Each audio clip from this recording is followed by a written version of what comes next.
बच्चों, हम आपकी पुस्तक हिंदी व्याकरण से पाठ 16 पदबंध संरचना पढ़ने जा रहे हैं।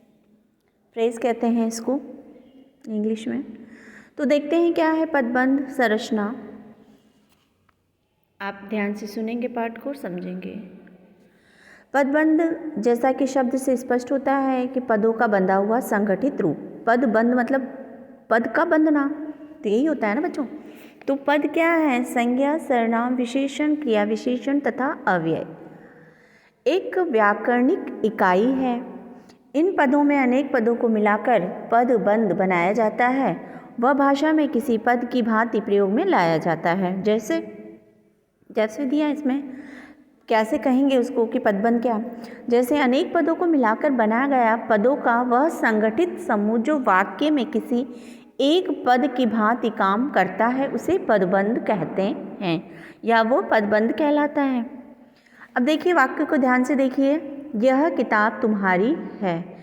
इस वाक्य में किताब संज्ञा पद है और विशेषण पद है। बीच बीच में से फटी हुई वह किताब तुम्हारी है। इस वाक्य में बीच बीच में से फटी हुई यह अनेक पदों का समूह है, अतः इसे पदबंध कहा जाता है या कहा जाएगा।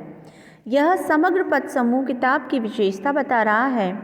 कौन सी और कैसी किताब के उत्तर में यह पद समूह है जो किताब संज्ञा पद के विशेषण का कार्य कर रहा है।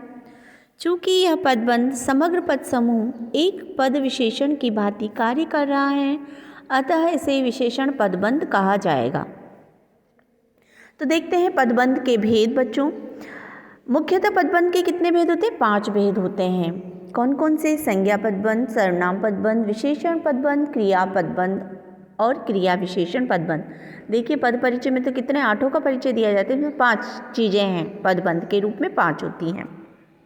संज्ञा, सर्वनाम, क्रिया विशेषण, क्रिया विशेषण। ठीक। अब है संज्ञा पदबंध में क्या है? जिस वाक्य में जो पदबंध संज्ञा पद का कार्य करता है उसे संज्ञा पदबंध कहते हैं। रिक्शे वाला आदमी चला गया। इस वाक्य में रिक्शे वाला आदमी एक पदबंध है जो चला गया, क्रिया के कर्ता का कार्य कर रहा है। चूँकि रिक्शे वाला आदमी चला गया, इस वाक्य में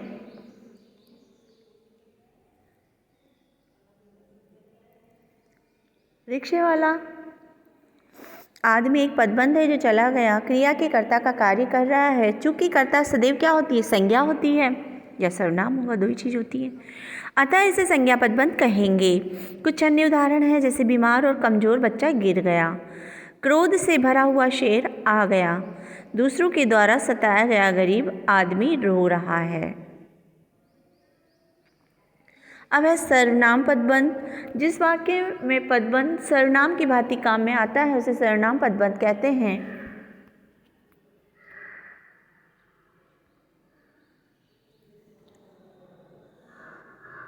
जिस वाक्य में पदबंध सर्वनाम की भांति काम में आता है उसे सर्वनाम पदबंध कहते हैं। जैसे तुम लंगड़ाते हुए दौड़ पाओगे।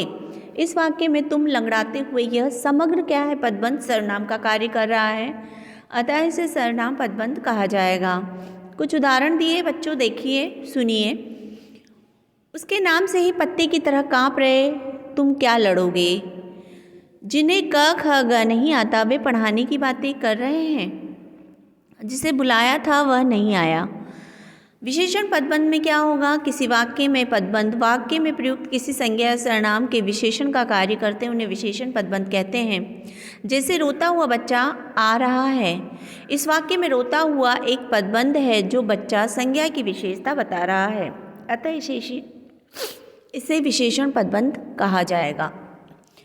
विशेषण पदबंध का कुछ उदाहरण है। कल खोली गई दुकान आज बंद हो गई। खोखली जड़ों वाला पेड़ गिर गया। अपने पैरों पर खड़े हुए मोहन को किसी की सहायता की आवश्यकता नहीं। विशेष बात यह है कि वस्तुतः विशेषण पदबंध संज्ञा या सर्वनाम पदबंध का ही एक उपपदबंध होता है। अर्थात यदि संज्ञा या सर्वनाम पदबंध को तोड़ दें तो उसमें हमें संज्ञा या सर्वनाम के अतिरिक्त एक और पदबंध मिलेगा जो विशेषण पदबंध होगा। यह संज्ञा या सर्वनाम पदबंध का ही एक भाग होता है। इसे समझाने के लिए संज्ञा पदबंध के कुछ अन्य उदाहरणों में से पहले उदाहरण को लेंगे, जैसे बीमार और कमज़ोर बच्चा गिर गया। तो अब इस वाक्य में बीमार और कमज़ोर बच्चा क्या है? संज्ञा पदबंध है।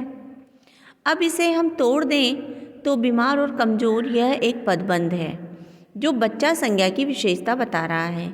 अतः यहाँ बीमार और कमज़ोर विशेषण पदबंध होगा जो वास्तव में संज्ञा पदबंध का ही एक उपपदबंध है। अब है क्रियापदबंध। जिस वाक्य में जब कोई पदबंध क्रियापद की भांति कार्य करता है तो उसे क्रियापदबंध कहते हैं। जैसे वायुयान उड़ता चला गया। इस वाक्य में उड़ता चला गया एक पदबंध है जो इस वाक्य में क्रिया की भांति प्रयुक्त हुआ है, अतः इसे क्या कहेंगे? क्रियापदबंध कहेंगे। उदाहरण कुछ है, गाड़ी दौड़ती जा रही है, मैंने तुम्हें सब कुछ बता दिया है, तुम यह क्या उठाकर ले आए। फिर आगे है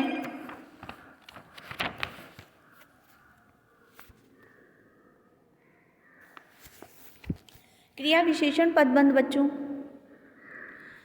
जिस वाक्य में जो पदबंध संज्ञा पद के स्थान पर किसी क्रियापद की विशेषता बताता है उसे क्रिया विशेषण पदबंध कहा जाता है, जो क्रिया की विशेषता बताता है।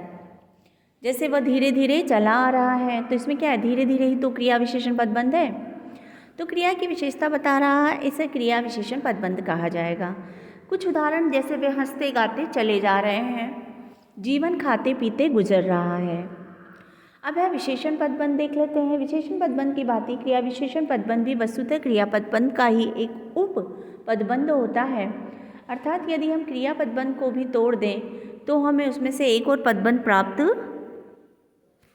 होगा, जो क्या होगा? क्रिया विशेषण पदबंध होगा। इसे स्पष्ट करने के लिए क्रिया पदबंध के कुछ उदाहरणों से पहला उदाहरण लेंगे। जैसे वे हंसते गाते चले जा रहे हैं। इस वाक्य में हंसते गाते चले जा रहे हैं क्रिया पदबंध है। इस पदबंध को तोड़ने पर अर्थात इसमें से क्रिया को अलग करने पर हमें एक और पदबंध मिलता है, हंसते गाते, जो चले जा रहे हैं क्रिया की विशेषता बता रहा है। अतः यह क्रिया विशेषण पदबंध है जो वास्तव में संपूर्ण क्रिया पदबंध का ही उप पदबंध है। उदाहरण है, मैं कल सिनेमा देखने जाऊंगा।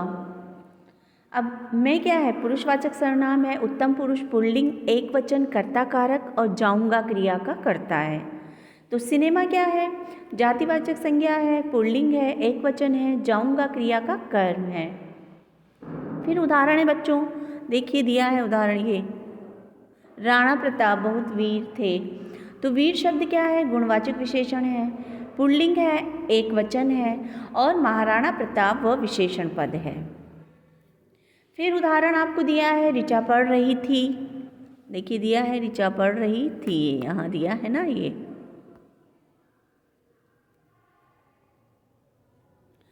तो ऋचा क्या है? व्यक्तिवाचक संज्ञा है, किंतु स्त्रीलिंग है, एक वचन है और पढ़ रही क्रिया की कर्त्री है।